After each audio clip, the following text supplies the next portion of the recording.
not talking to me anymore. And write it down if you can. Yeah, I will. Mm-hmm. Get a pen.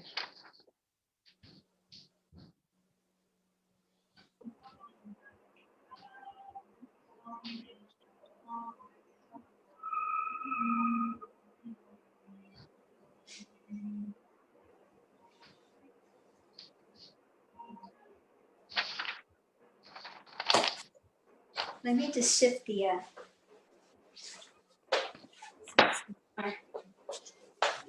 centered.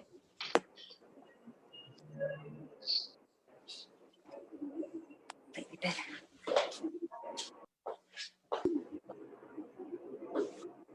Okay.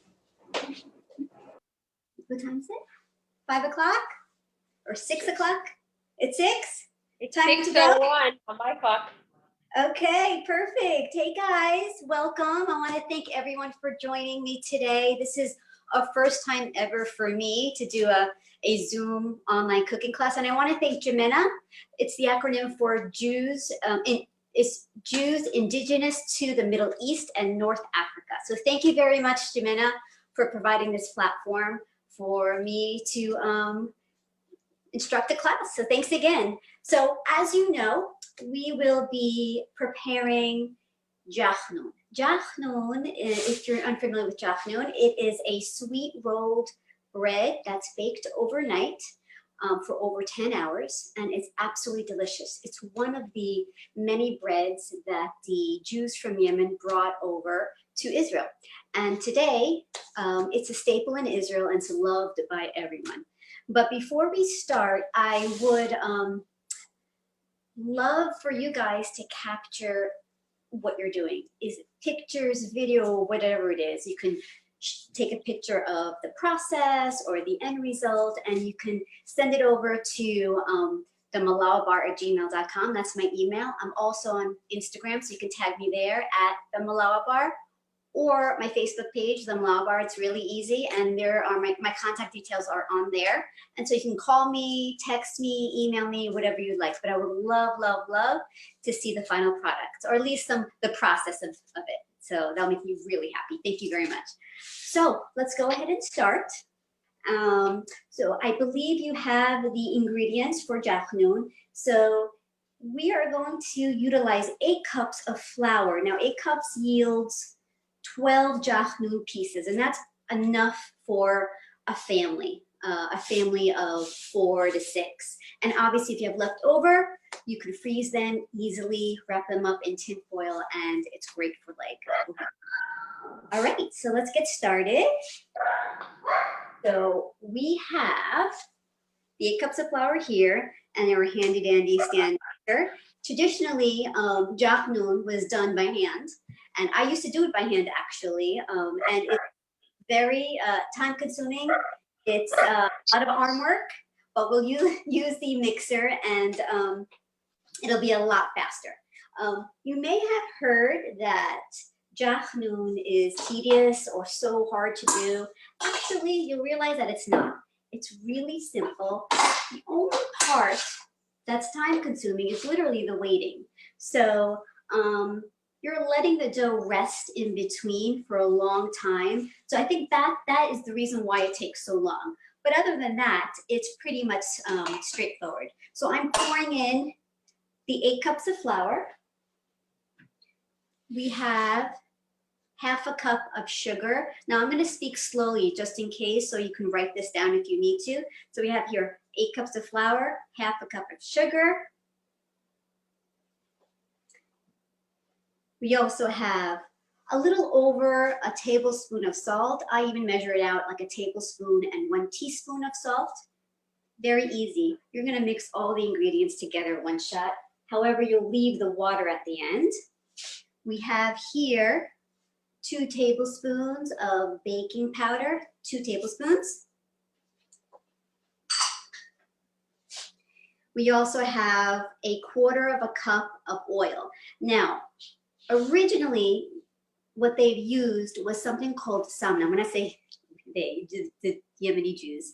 Samne is clarified butter. So what they would do is boil butter, or heat it up to very high heat, and then separate the fat from the non-fat. And what happens too is that the butter becomes very smoky in flavor, and it gives it a very nice smoky flavor. But because I make this jachnun not in dairy, so you can have it both for meat or dairy meals. So we're going to utilize canola oil. Now canola is great. You can use olive oil as well, but canola just doesn't have a taste or an aftertaste. It's just a bland oil. And then we have sugar. Excuse me, I meant honey. Now honey is great because it not only adds flavor, it also gives the jachnun that rich brown, bronzy color. And so that's important. You don't have to use honey if you don't need to. It'll still turn brown because again, it's baked overnight. But the taste is amazing when you use honey. Some recipes use date honey, or date syrup, but I utilize the honey. Honey too helps in the retaining of moisture in the dough. So I like that as well. Okay, so now you have all of the ingredients in your bowl without the water. Okay, you put it in the mixer. Now guys, if I'm going too fast, honey, I would love to get your questions, write your questions in the Zoom chat, and I'll address them at the end of the class, okay? You didn't mention how much honey. How much honey? Yeah. 2 tablespoons of honey. Thank you. how much oil? Absolutely. Okay, so we're gonna, it's in the mixer, the bowl's in the mixer. Oops, and where's my book? There it is. Okay, again, just a reminder, this yields 12 pieces, more or less, depending on the size. How much oil? 1/4 cup of oil to 8 cups of flour. Okay, but you'll see as we move forward, we're going to keep adding oil, and you'll see what I'll be doing. Okay, now we're going to turn it on. What kind of oil? Okay, I use canola. You can use olive, but ideally canola is the best because it doesn't have a flavor to it. So canola is the best. And how much baking powder? 2 tablespoons of baking powder. Okay, so I'm gonna let the dry ingredients mix. And now I use 2.5 cups of hot tap water. Now I'm gonna slowly pour it in. First, only the 2 cups, and I'll leave the 1/2 cup on the side because you really wanna, it really depends on how you scoop the flour. You may scoop the flour from the bottom and it's a little denser or it's more packed, therefore you have a little more flour. Sometimes you can scoop it and it's a little bit more airy. So you really wanna have the 1/2 cup as extra and gauge as you mix. So I'm gonna pour in the 2 cups of water right now.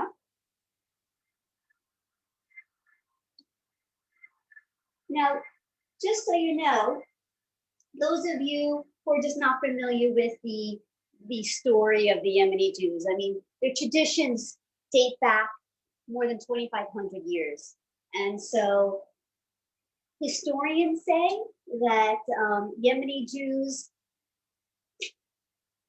can be, I guess, the most Jewish of the Jews. And the reason why they say this is that when the Yemenis immigrated to Israel, they brought back or preserved the same customs that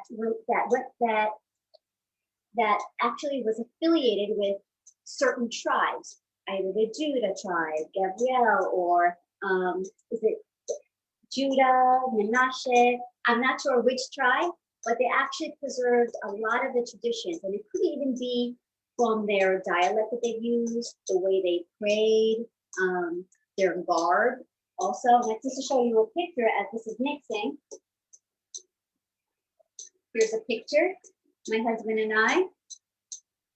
This is a traditional garb of a henna wedding. And if you notice here, I have a headpiece and he has the payas. And so it's a very traditional garb that was worn back then for weddings. When the Jews left Israel, again, they don't know how Yemeni Jews settled there, but stories say that, I'm just gonna look at the dough really quick.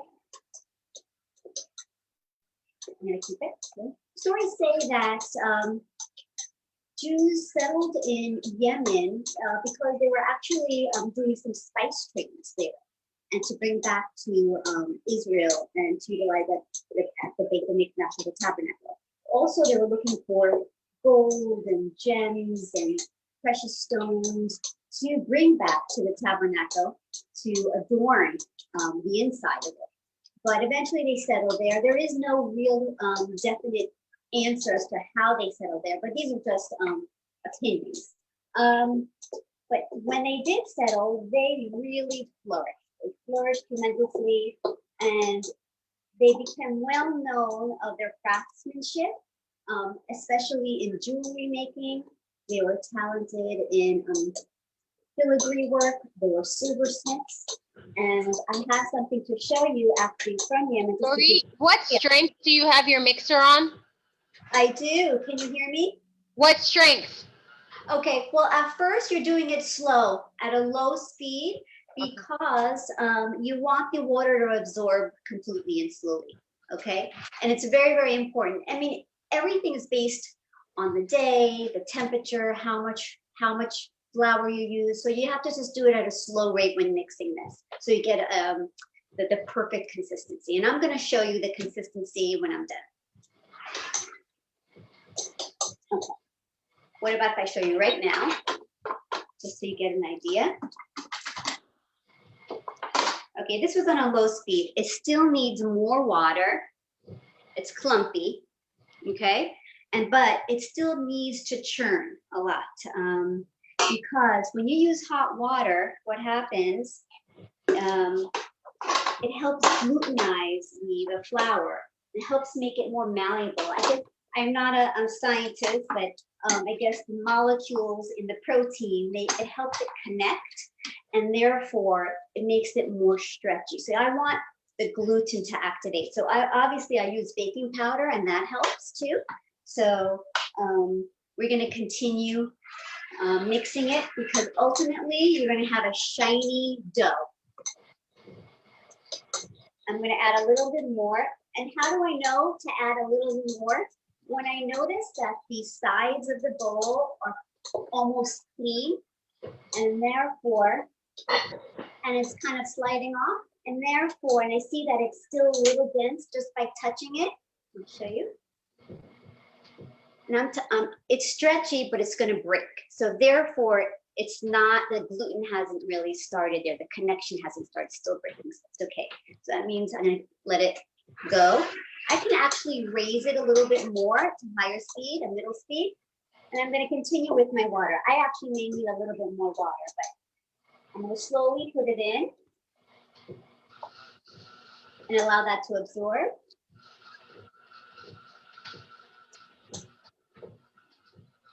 Okay, one more.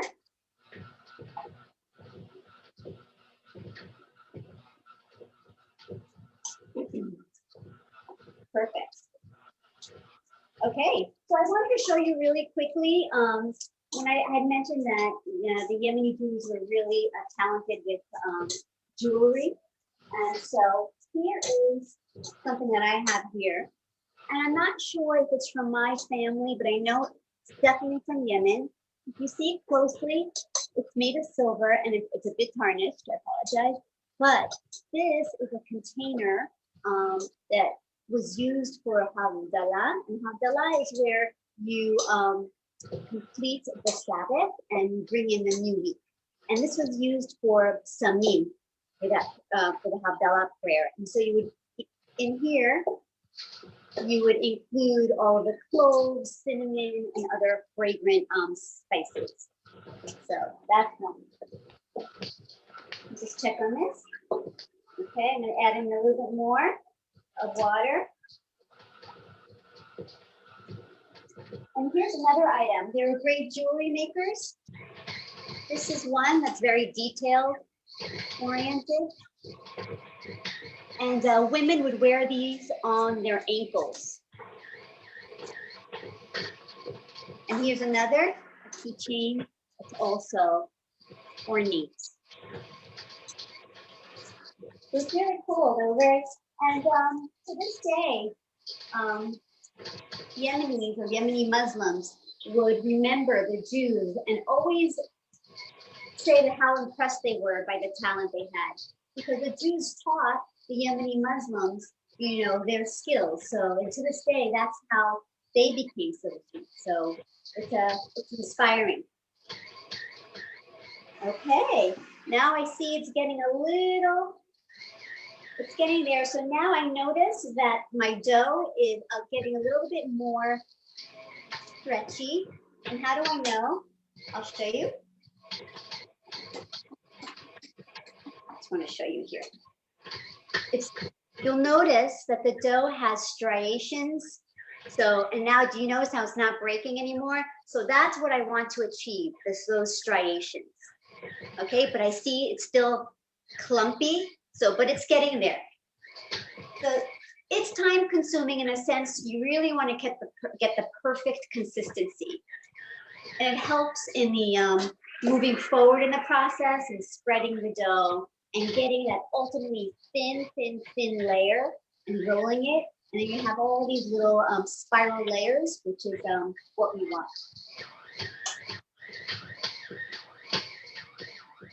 I hear you guys. That's great. Don't forget to send me those pictures. I'd love, love, love to see them. They'll make me so happy. Okay, I'm continuing. Now, I'm noticing that it's now, I feel confident that the dough is getting there. So I'm going to raise the speed really quick and I'm going to stop it.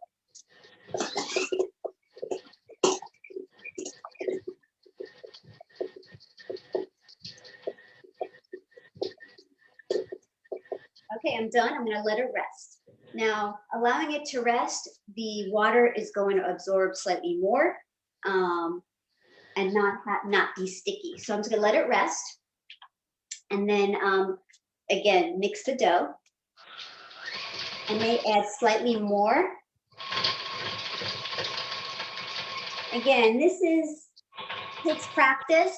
As you know, dough can be fickle. And again, it depends on the day and the temperature. But as you do it more and more and more, it gets so much easier. And it's like, just get this natural touch to it.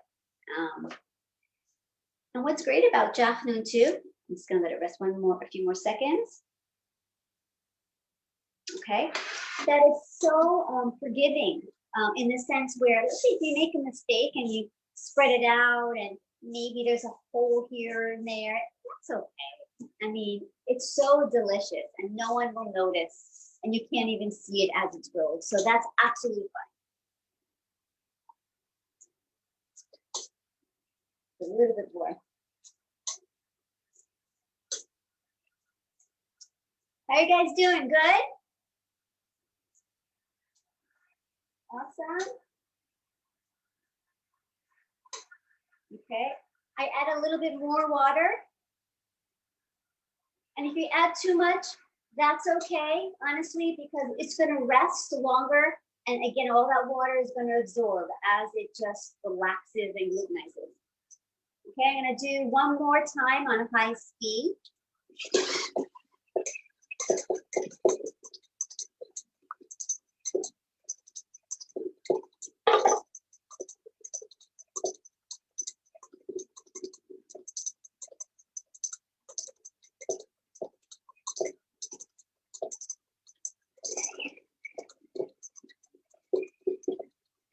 Ooh, it's shaking.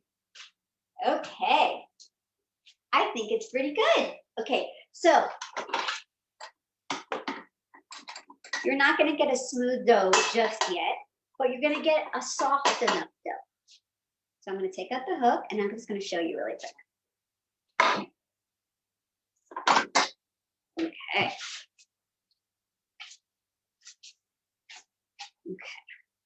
So if you see here, Okay, it's stuck to here. It's fine on the walls there. But if you notice the top, and I'm not sure if you can see it well enough, it's pretty smooth.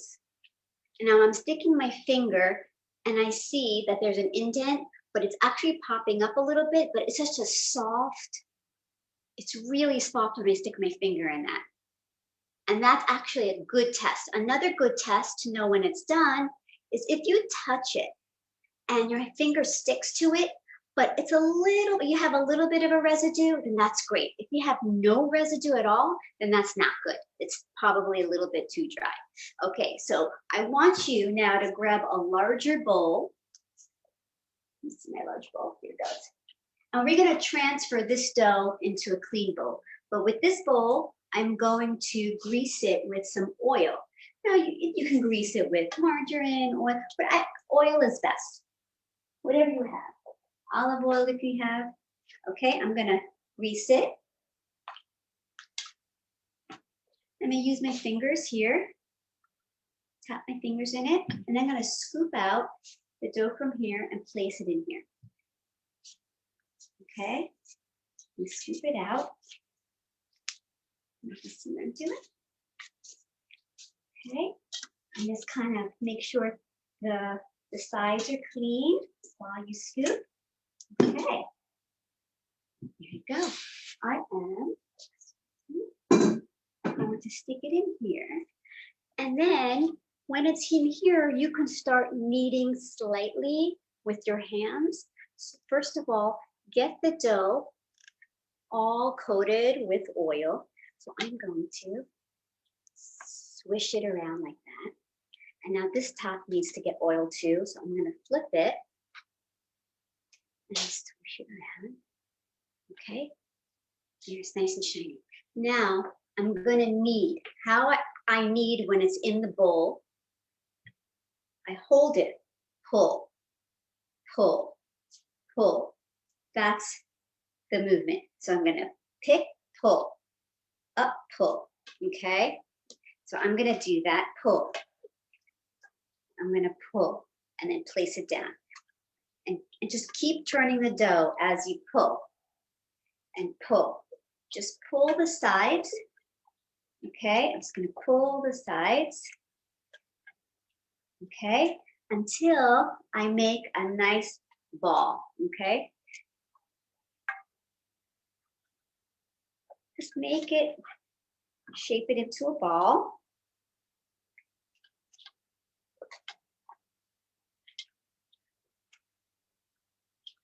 Okay, I'm going to shape it like this. So oily. Whoops. A lot there. It doesn't have to be perfect. There you go. Now it's a nice ball. There you go. There you go, see? Now I'm going to let this rest for an hour. Now what I want this dough to do is that every 15 minutes, maybe 30 minutes depending, I'm going to check it. What will happen is that the dough will relax. And you notice right now it's in like a more of a spherical shape. It's rounder.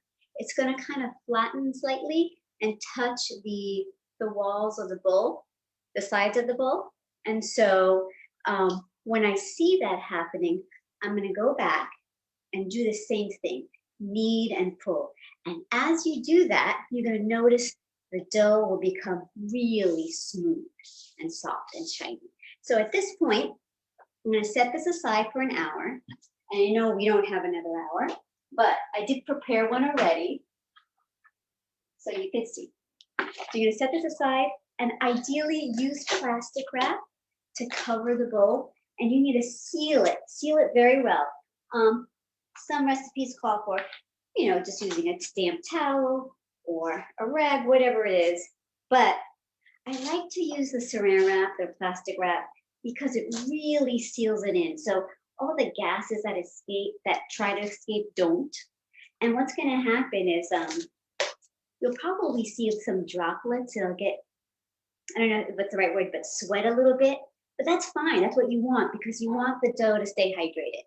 So when a dough is hydrated, it's going to work for you. So you want this to work for you. Well, too dry, it'll be hard to spread.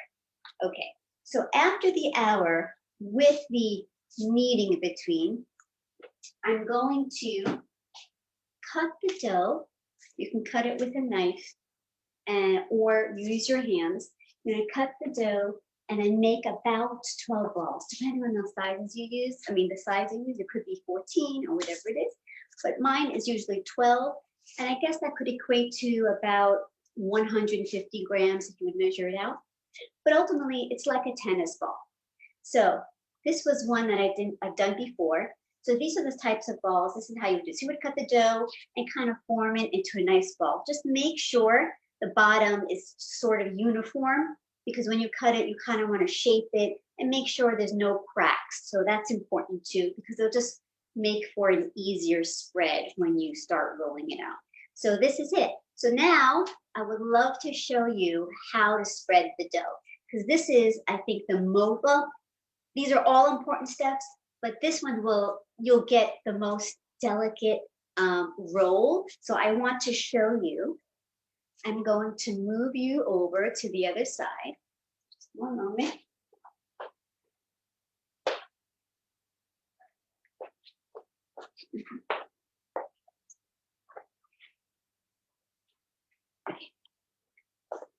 Hi there. I'm going to take you over.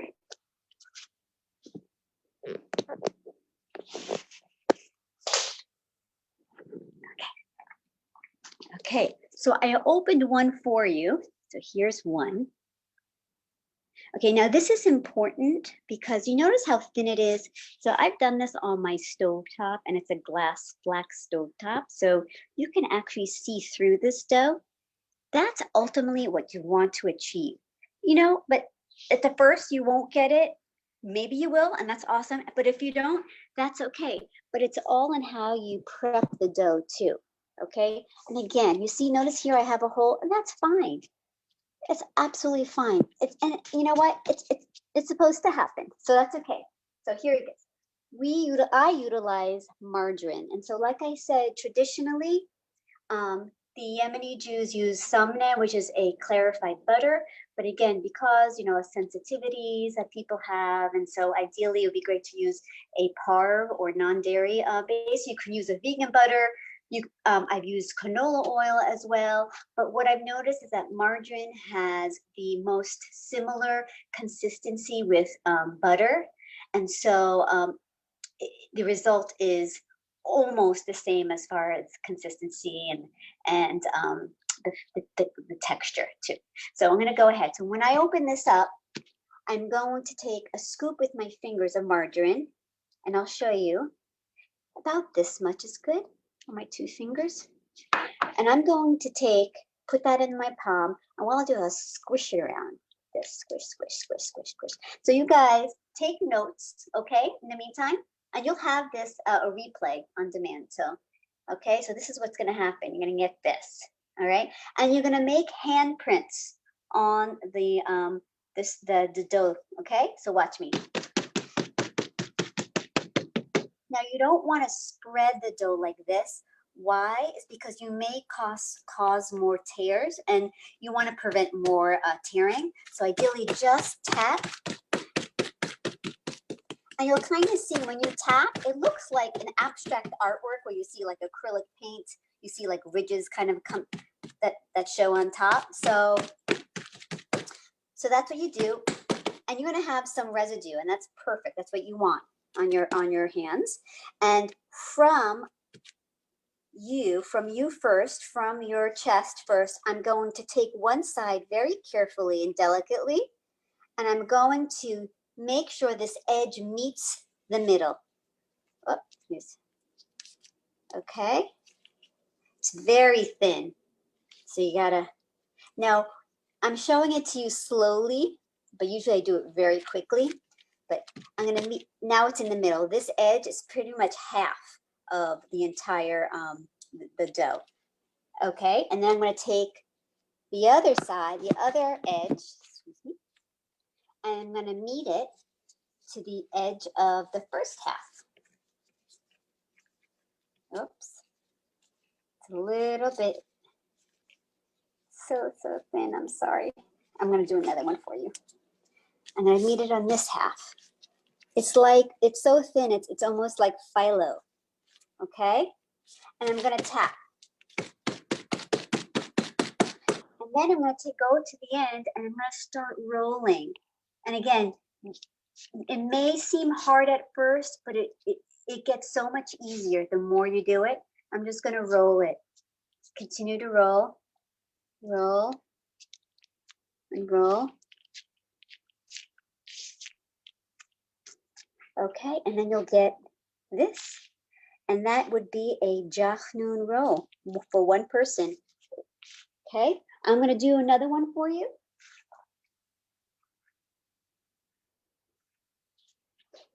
Okay, here's another one. So now how I open it, I like to stretch it, just like so. Stretch, stretch. Before I put it down, and kind of let it naturally stretch on its own before I even force it. And then I'm just going to pull. Make sure it's kind of flat and an even thickness. And then I'm going to take a side and start pulling. So I'm going to use my thumbs, pick up, my thumbs are going to guide, okay, from the middle, and then slowly pull out. And then stick it. And then again, go around, slowly pull out, and then bam, stick it there. Make sure it doesn't roll back. Okay, and continue, and you're going to ultimately get a nice round shape. And try to pull it out as far as you can without tearing it. Okay?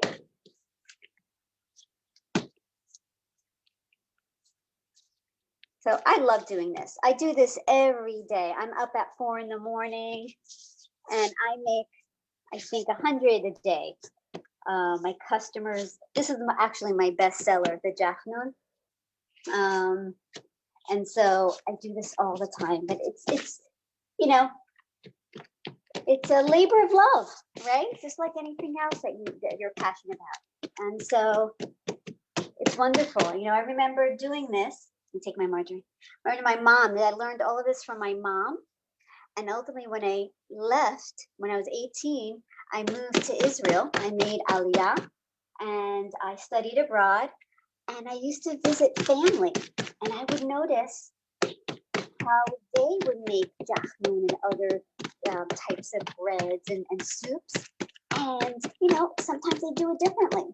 So I kind of took best practices from each relative that I visited or fan or friend, and I kind of made my own. So I'm going to pull and then meet in the middle, and pull the other side, and then meet in the middle. And then one end you start rolling. And so I learned from them so many different little tips and tricks. And then I was like, oh, you know what? What if I do this and do that? But I always loved to bake, even when I was a child, especially Jachnun and Kubane and Malawach too. And so I never really thought ever in my life that I'd be doing this I'd become an entrepreneur, because I used to work in corporate America for 18 years, actually. And so one day I went into work. I used to work in tech, and this was just a year and a half ago, actually.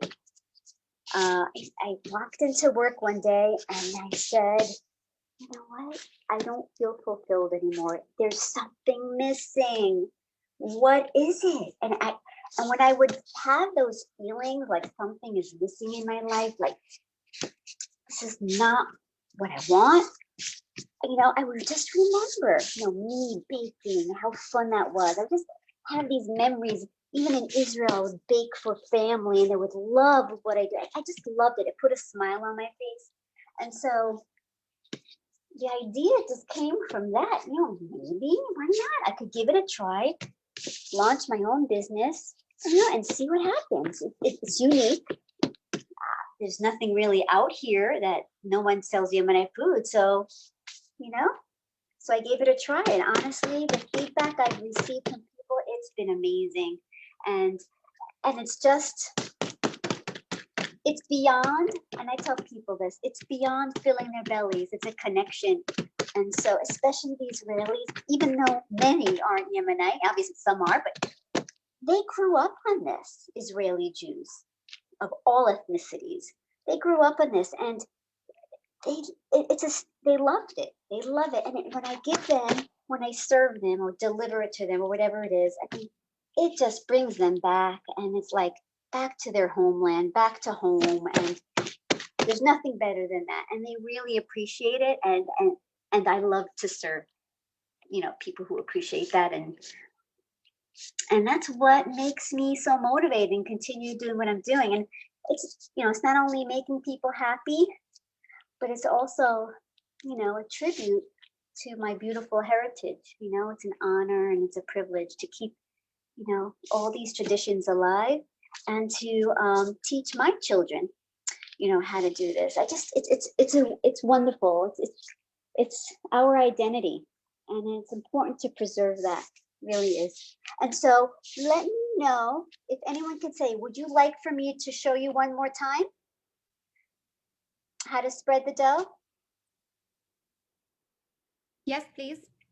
Yes. Okay. Yes. Wonderful. Okay.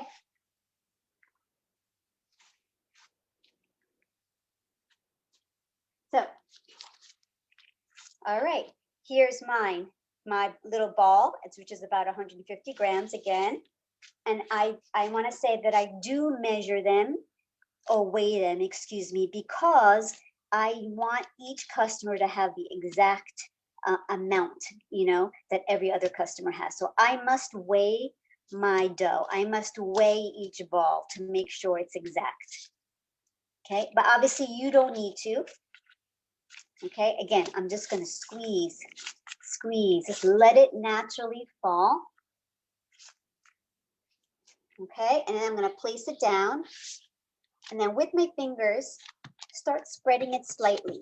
What you're doing here is creating an even layer, okay?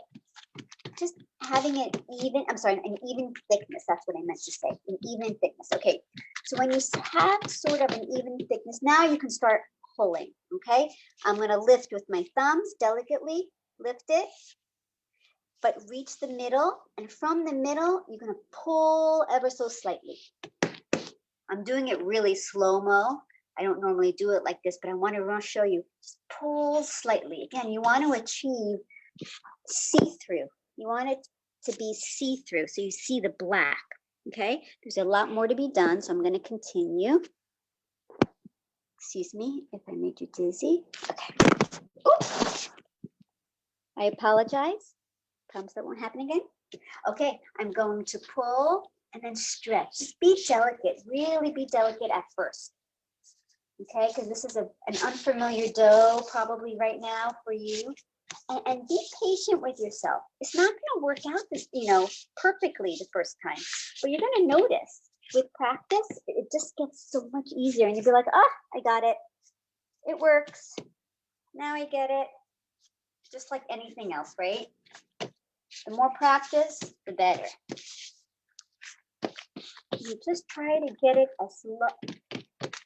as large as you can without any tears. And if you do, like I said, that's so okay. Okay, I'm taking this, smushing it in my hands, and then I'm going to make some handprints, not pushing or spreading this way. Again, I don't want to shift the dough. I want to pat it. Just treat it gently.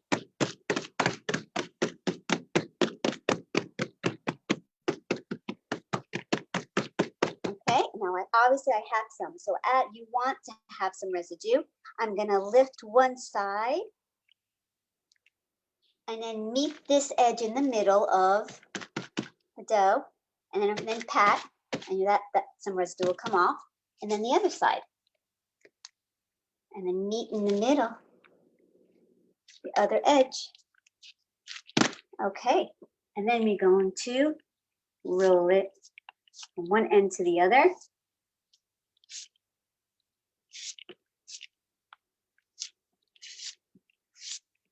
Today, people or in Israel have become really innovative in how they create jachnun. You know, obviously this keto sort of movement, and so gluten is not ideal anymore. So I do make gluten-free jachnun as well. So interestingly, it doesn't come out the same. The dough is very different. It doesn't have gluten, so there's no stretch. So it's a much more fragile dough because it has rice. Some flours have coconut flour and almond flour. So it's a very different style dough, and then the result is different. So I always tell my customers that it's not going to be the jachnun that you're used to. It's just different. But, you know, and they love it and they appreciate it. So, okay, this will be my last one, and then we'll kind of move forward. Okay.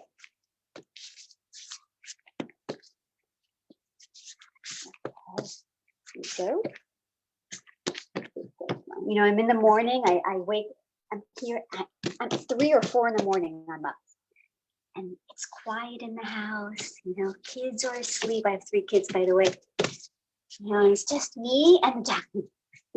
And it's so nice because it's like continuing this legacy that my grandmother and women before me used to do this, and I'm continuing it. It's amazing. It's an honor. And I hope they're really looking down on me and they're smiling, you know, because who would have known? Who really would have known? The Jews of Yemen, you know, they lived in a very hostile environment during the rise of Islam. And so, you know, the food is really simple. It's not much. All it is bread and soup. But you know what?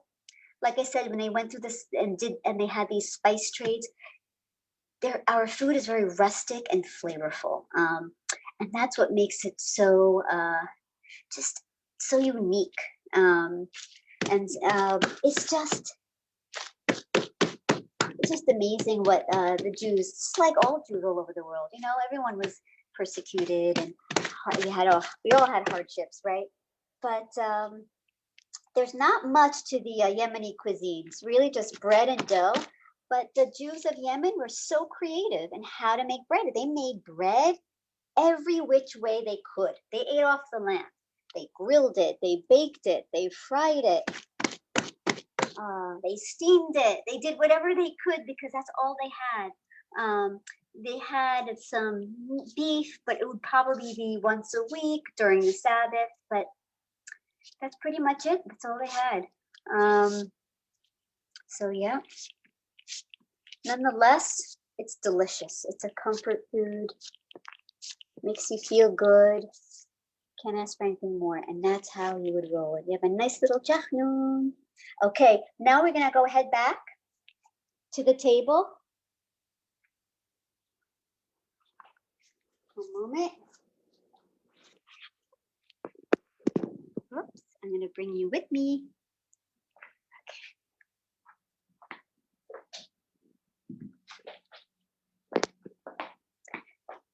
All right.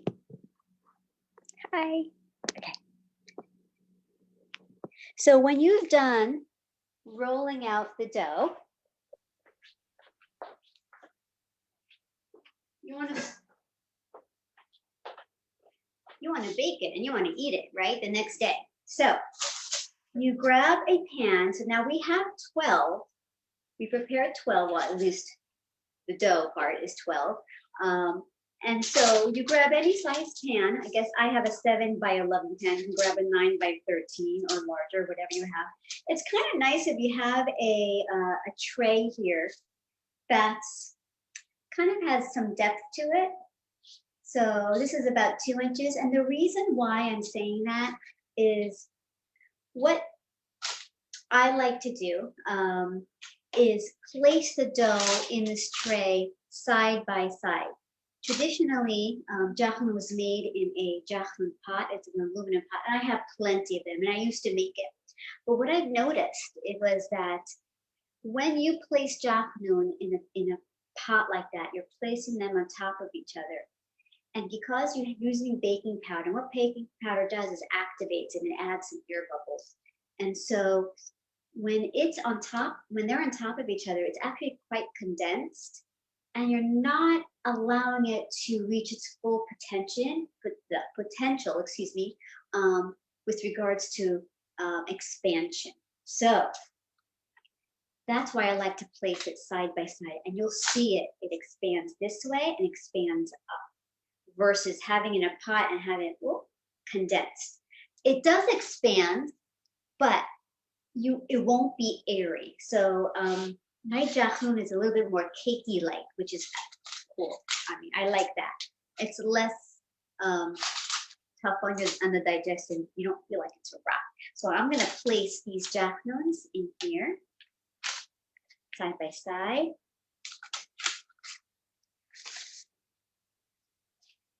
Okay.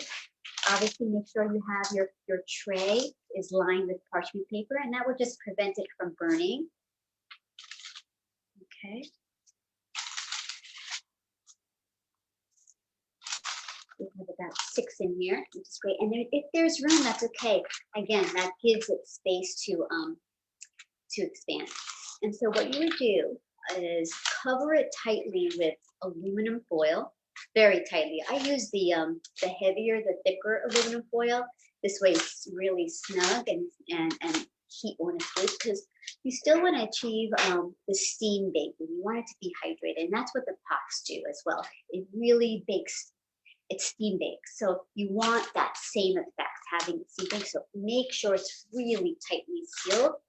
And what I do, I mean, I really pamper my Jachnun, and by that I mean I get up in the middle of the night and I check my Jachnun, I look at it, make sure it looks okay. If I need to add a little margin on top, I do that just to make sure you get that perfect roll. Because then when you eat it, it's like butter. I mean, just the way it just falls in your mouth, it's amazing.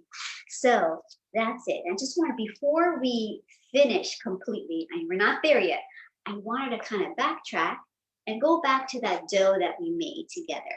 Okay, it's almost an hour has passed, almost. I'd say about 45 minutes. So I just want to show you how that looks. One moment.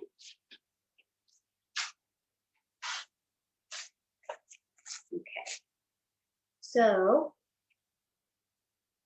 if you notice, you'll see that the dough is slightly larger, it expanded, and it's touching the bowl, the sides of the bowl. So again, like I said, I want you to kind of knead it a little bit, okay? And then we're going to cover it again. So I'm going to knead, so again, lift, pull, lift, pull. So that's the movement you want. Knead, knead. I can show you over here. Okay, so make sure that there's an imaginary bowl here. So you're going to knead, lift, lift. And now as I'm doing it, you're going to see so much smoother. Okay, and you're going to do kind of the same thing. Make another ball, and look how smooth this is. It's really smooth. Very smooth. And you know, and just based on texture, you know, always want to make sure your dough is hydrated. Now I'm going to put it in dough shape of a ball, and I'm going to add a little bit of, just coat a little bit with oil. I'm going to kind of smoosh it around with my hand and just pat it. Okay. And then I would say approximately 45 minutes, so it was relaxing. Let's give it another 15 and it should be done. And by the end, after that, you want to knead it one more time, just give it a nice little pull, and then you're going to start to cut it up into your pieces, okay? And then when you do cut it up into your pieces, I want to show you. You're going to take a tray, a flat tray, or even a baking tray. It doesn't matter really, but I have lots of flat trays. You're going to coat the tray. Imagine this was empty. Coat the tray with oil, okay? And then cut up your dough pieces and start forming your dough pieces into little round bowls and place them here. And when you place them, you have to make sure that the dough is coated with oil. So let's see. So you be like this, kind of plop them like that. And when you're done placing the dough balls, pick it up and then kind of turn them upside down and coat the other side. Okay. Okay. And then cover it up.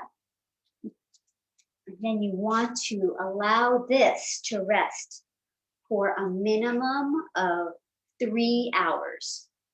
Okay. Again, this is getting the dough to relax.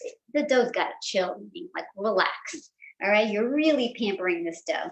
And it's so important. The longer you let it relax or rest, the better the dough.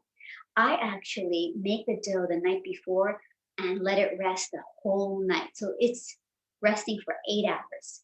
And right in the morning, like I said, I'm up by 3 or 4. I'm spreading the dough and making it. And that's actually my schedule. So I let it rest personally for 8 hours, but minimum 3 hours. You should let it rest, okay? If you don't, you'll notice that it's not as malleable, it's not as stretchy. So that is pretty much it. The end result, as you know. What temperature do you bake it on and for how long? Thank you so much. So like I said, wrap it, cover it with tin foil, make sure it's sealed really well. It depends on your oven. I have 2 ovens. One oven is hotter than the other. And it also depends on which side inside of the oven. Sometimes if you place it all the way in the back, it's hotter than if you place it in the front. So you really have to know your oven. I would say between 200 degrees and 215 degrees Fahrenheit. So, and that would be for 10 hours, at least 10 hours. Again, if you have 12 of these in the oven at one shot, 12 hours. If you have 6 of these in one shot, 10 hours. You know, the less, items you have in an oven, the slightly faster, it cooks at a slightly faster rate. So I hope that answers your question. Yes. Okay, perfect. And so the end result is this Jachnun. This is Jachnun. And it's traditionally eaten with srug and resek. So srug, I don't know if you saw that. Srug is a spicy Yemenite condiment made of cilantro and garlic and oil. Also, resek is really just grated tomatoes with some salt. But that's how it's usually eaten. Also, you would also boil eggs. And so that would be their protein. So you would have hard-boiled egg, your grated tomatoes, and then your srug, it's right here. And let me cut it up for you, and I'll show you how it would be eaten. Traditionally, we would eat with our hands. We just rip it up. But for today, I'll cut it. I don't know if you see the spirals inside, a lot of little spirals. And let me know if you don't see it. Okay, so that's the result. And what you do, I'll take one for you and I'll show you.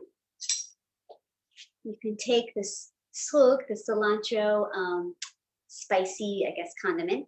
You place it in your grated tomato, mix it up slightly, and then you just top it, or you can just dip it and then eat it that way. Delicious. I grew up on it, eating it sweet. My parents loved it savory this way. I mean, I have people eating it with cheese or sugar, honey, obviously this with the hard-boiled egg. It's absolutely delicious. Amazing. Absolutely amazing. So that's all. I hope you enjoyed it. I would love to get take any questions. Let me know. I'll be right there. Just a second. Any questions? Can you use butter? I have. I would say, honestly, I prefer butter because butter gives it such a beautiful flavor, kind of like the samane, the clarified butter, although clarified butter gives it a smokier flavor, but I prefer butter. That's just my preference. How much butter do I need for the 8 pieces of Jachnun? You would need, for the 12 you mean, you would need 2 sticks of butter. 2 sticks, okay. So 1 stick is 1/4 cup, so 1/2 cup. Okay. Is that right? No, 1 stick is 1/2 cup, so 1 cup of butter. Do you let the butter sit out so it softens? That's great. Yes, I would do let the butter sit out so it does soften. But lately it's been a little bit cool here, so I nuke it for a little bit, microwave it for about 10 seconds, and it's soft enough.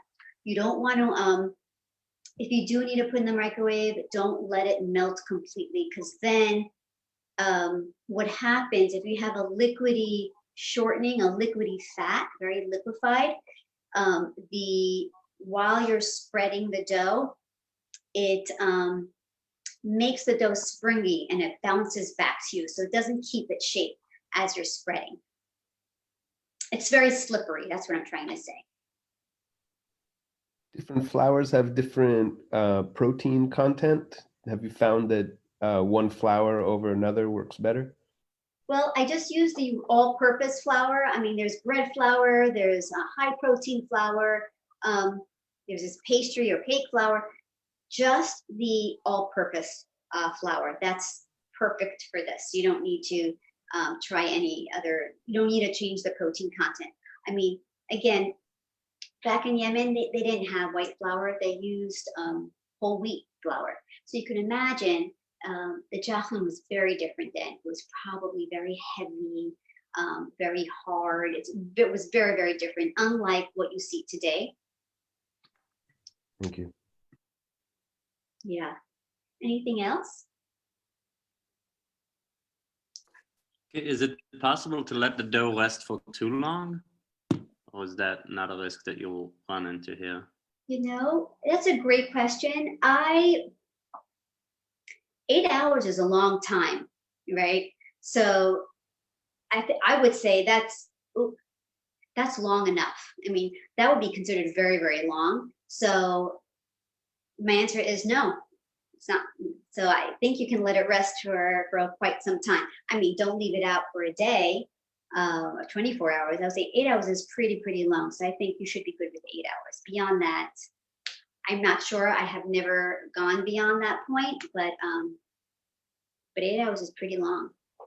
It doesn't have dairy in it, so nothing can go bad, really, just if you didn't seal it the right way. So let's say if it was very hot or too cold, sometimes if you don't seal the tray very well, you'll notice that it'll dry out slightly on the edge of the Jachnun, on the edges. So make sure you seal it well. As long as it's sealed well, you should be fine. What capacity is your mixer? Okay, so this is a commercial mixer, and this is a, oh my God, 8-quart. Woo. Yeah, this is a NSF, it's a commercial mixer. I mean, this I can make maximum, I can make 1 shot 24, so double, so 16 cups I can use for this one. Thank you. The typical KitchenAid. So you mentioned that, oh, sorry. Go ahead. No, sorry. The typical, Well, it was just, you go ahead. Thank you, sorry. The typical KitchenAid, I think that some people may have, is the 5 or 6 quart. So yeah, you can make the 12. So 8 cups is you can't go beyond 8. Sometimes they say 14, but it'll just ruin the motor. It'll be too much for these mixers. That's all I wanted to say. Go ahead. Yeah, I guess kind of slightly related. You know, I'm not a family. Let's say I'm cooking this for myself. I don't want to make 12. Can I have the recipe and still have the same results? Yeah, you know, when you scale back a little bit, it's always about scaling, it never comes out the same. I say do it.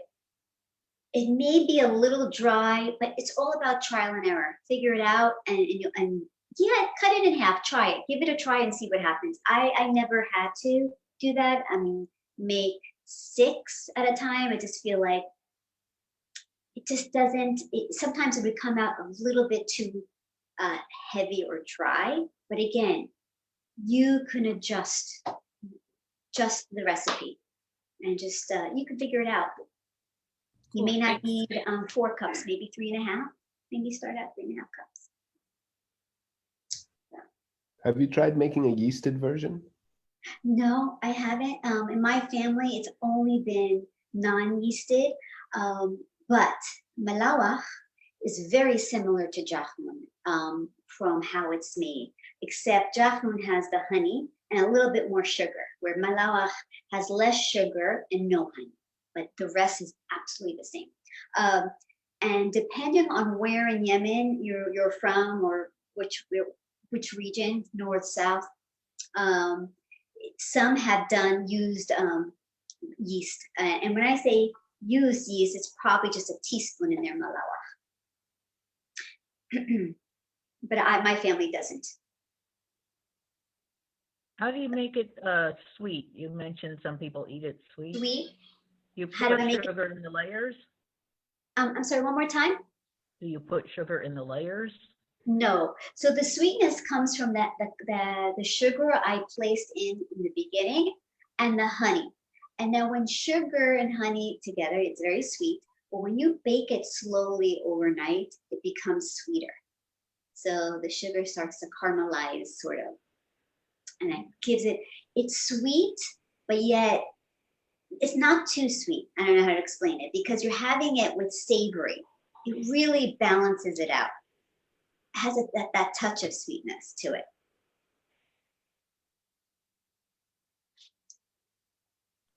How would you adjust the recipe if you were to use whole wheat flour to make it more like that modern Jachnun that you are aiming for? Yeah, that's a great question. So what I would do, if you're okay with this, I wouldn't use all whole wheat. That's for sure not. And many of the recipes don't use all whole wheat. They always use a combination of 2, white and whole wheat. And usually the white flour is a little bit more than the whole wheat flour. But if you were to use a little bit more whole wheat, just add more water and more shortening, more fat. Because again, it's very heavy and it just takes a lot longer for it to glutenized a little bit and to make it more malleable. Thank you. Yeah, I made pita bread with whole wheat flour. I've made cookies with whole wheat flour, and I've always noticed it's much denser. You know, it has those little husks of wheat in there still, so it has a very dense texture to it. And so yeah, and just be careful not to overdo it. And again, just do it slowly at a time. You know, try half a cup to a cup of regular flour, that sort of a thing. Earlier, I think you mentioned that we might be able to find a replay somewhere. Where would we find that? Yeah, I believe, and I don't know how Zoom works, but I think Jimena can help with that. So when when this is over, I believe you'll have the video right away. It'll be posted on Facebook, I think. Maybe there's a possibility to download it. I'm not sure, but I can ask Jimena. Or you can feel free to reach out to them as well and see how you can get the replay. Guys, this will be available on our Facebook page anytime. You can watch it on replay. We're recording it as well, but it's live on Facebook. And after the event, you can just go back to our Facebook and watch it again. And Doreet, thank you so much. So many people are writing thank you on the chat. You probably cannot see that, but this was wonderful. Thank you so much. You guys have been amazing. Thank you so much for your questions and just spending, taking out your busy schedules to be with me. It's amazing. And I really appreciate you allowing me to share, my story and tell my story. And so this is wonderful. Thank you, Jimena, to you as well. Thank you, Doreet. Malawa Bar, don't forget the Thank you. malawabar@gmail.com. That's my email, or at Malawa Bar on Instagram, or Malawa Bar, the Malawa Bar on Facebook. Thank you again so much. Shabbat Thank you. shalom. Thank you, Bye. Doreet. Bye-bye. Bye-bye. You. Thank you. Bye-bye. Thank you. Absolutely, with pleasure. B'simcha.